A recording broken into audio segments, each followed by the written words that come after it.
আজকে একটি গুরুত্বপূর্ণ বিষয়ে কথা বলার জন্য এই ভিডিওটা বানাচ্ছি। অনুরোধ শেষ অবধি ভিডিওটা দেখবে। বেশ কিছুদিন যাবৎ বিভিন্ন সোশ্যাল মিডিয়া প্ল্যাটফর্মে কিছু ইনফ্লুয়েন্সার আছে যারা মানুষকে ভুল বোঝাচ্ছে যে অল্প বয়সে যদি হার্টের সমস্যাজনিত কারণে মৃত্যু হয় তাহলে জিম যাওয়ার কি দরকার আছে। তাদের কাছে আমার একটাই অনুরোধ যে মানুষকে ভুল বুঝিও না, কারণ অনেকেই তোমাদেরকে দেখে ইনফ্লুয়েন্স হয়। সুতরাং সঠিক বার্তাটা মানুষের কাছে পৌঁছে দেওয়া তোমাদের নৈতিক কর্তব্য। হার্ট ফেল আর কার্ডিয়াক অ্যারেস্ট দুটো কিন্তু আলাদা জিনিস, কিন্তু দুটো একই সূত্রে বাঁধা আছে। কার্ডিয়াক অ্যারেস্ট হচ্ছে অনেকটা ইলেকট্রিক্যাল ম্যালফাংশনের মতো, যেমন ইলেকট্রিসিটি চলে গেলে সমস্ত কিছু কাজ করা বন্ধ করে দেয়, এটাও ঠিক তাই। আমাদের হার্টে যখন ইলেকট্রিক্যাল ম্যালফাংশন হয় তখন আমাদের হার্ট সম্পূর্ণভাবে বন্ধ হয়ে যায়। তো এটা সিপিআরের মাধ্যমে প্রাথমিক স্তরে এটা থেকে বাঁচা যেতে পারে। আরও কিছু পদ্ধতি আছে যেগুলো আমার থেকে ডাক্তাররা হয়তো ভালো বলতে পারবে, কিন্তু আমি শুধু এটাই বলতে চাই যে ফিট থাকার পরও কেন হার্টের প্রবলেম হচ্ছে। তুমি ফিটটা থাকছো কীভাবে সেটা ডিপেন্ড করছে তোমার উপরে। তুমি কি ফ্যাট বার্নারের সহযোগিতা নিচ্ছ? তুমি কি বাইরে থেকে স্টেরয়েড ইনজেক্ট করছো? তুমি কি অ্যান্টি এজিং কোনো পিল নিচ্ছ? বা তুমি কি সাপ্লিমেন্ট নিচ্ছ, কি কোয়ালিটির নিচ্ছ, কি মাত্রায় নিচ্ছ, এগুলো ডিপেন্ড করে।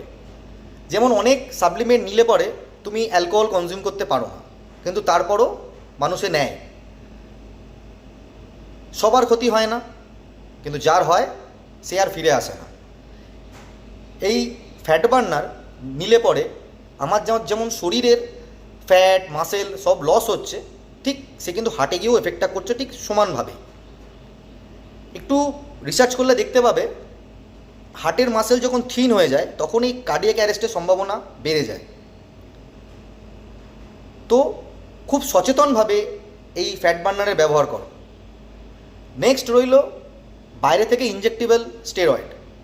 ইনজেক্টেবল স্টেরয়েড টেস্টোস্টেরন বা এস্ট্রোজেন যেটাই ছেলে মেয়ে উভয় পক্ষ নিক, সেটাকে তারা পরবর্তীকালে ব্যালেন্স করার জন্য, মানে তার মাত্রা যখন শরীরে বেড়ে যায়, তুমি যে বাইরে থেকে যখন ইনজেক্ট করছো তার মাত্রা তো শরীরে তোমার বাড়বে, এবার সেটাকে পিসিডি বলে। এবার সেটাকে ব্যালেন্স করার জন্য তারা বাইরে থেকে